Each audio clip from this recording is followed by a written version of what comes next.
Well, next tonight to a top story out of Denver and a school riddled with controversy. School is back in session next week at McAuliffe International School, just as the school names its third principal so far this summer. This all started with the termination of the school's former principal, Kurt Dennis, the first week of July. Then last week, Micah Cliver, who served as an assistant principal to Dennis, was named interim principal. That brings us to this morning, when DPS announced Cliver was put on paid non-punitive leave. Now McAuliffe's new interim principal will be current Northfield High principal Amy Bridgedahl. She starts during a troubled stretch for the school. According to school board members, more whistleblowers come forward with allegations regarding the de-escalation rooms in Denver schools. Gabriela Vidal spoke with some parents today. Gabriela? Yeah, Karen, and it's important to note that today Denver Public Schools officials say that there is a difference between de-escalation rooms and seclusion rooms, but psychologists I spoke to today say the lines are a little bit more blurred. Sometimes they're referred to each other interchangeably, but the parents that I spoke to today, and one family in particular, say they can't imagine something like this taking place at McAuliffe. It's just surprising, and I'm in disbelief. 17-year-old Sadiq Mote says it's surprising to hear allegations of students being locked in rooms at McAuliffe International School. When I was going to school there, I never heard or saw anything like that, and I was never put in a room myself, and I don't believe they had one. Sadiq had an individualized education program, or IEP, when he attended McAuliffe through 2021. He did have some struggles. I mean, he had a very serious conflict that almost became physical with a teacher at one point.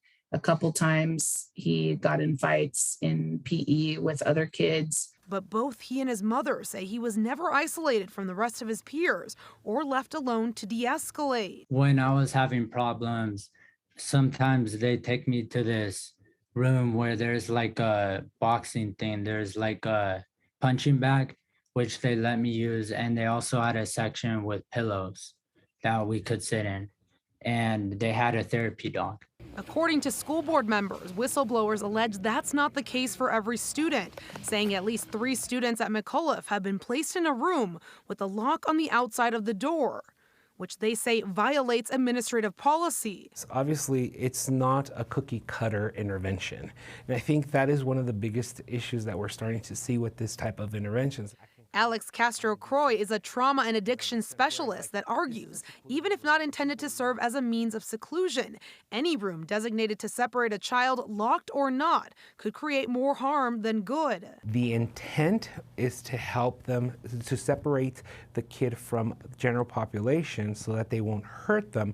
However, what we're actually doing is triggering a lot of times major trauma that they're experiencing in their body. Professor Francine Crapo-Hobson says schools should instead focus on creating safe, open spaces and using physical restraint by a trained individual only as a last resort.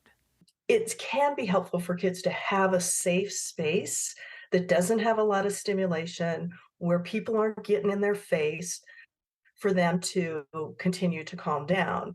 We should never put a kid in a room, particularly with a door, as a means of disciplining them. While the investigation remains ongoing as to the allegations of a de-escalation room, Sadiq says it's hard to imagine something like that taking place. If anything, that school actually helped me more than any other school I've been to.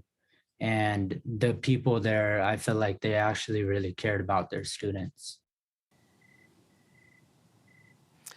And the investigation into McAuliffe and the use of a de-escalation or seclusion room is still ongoing, but we do know that Democratic Representative Regina English is actually planning on sponsoring a bill to eliminate the use of seclusion rooms in K-12 schools across the state. In Denver, Gabriela Vidal covering Colorado First. All right, Gabriela, thank you. Gabriela will continue investigating the de-escalation rooms for you. She is also your Adams County reporter. So if you have a tip you would like to share with her, visit our website, cbscolorado.com, or call our tip line.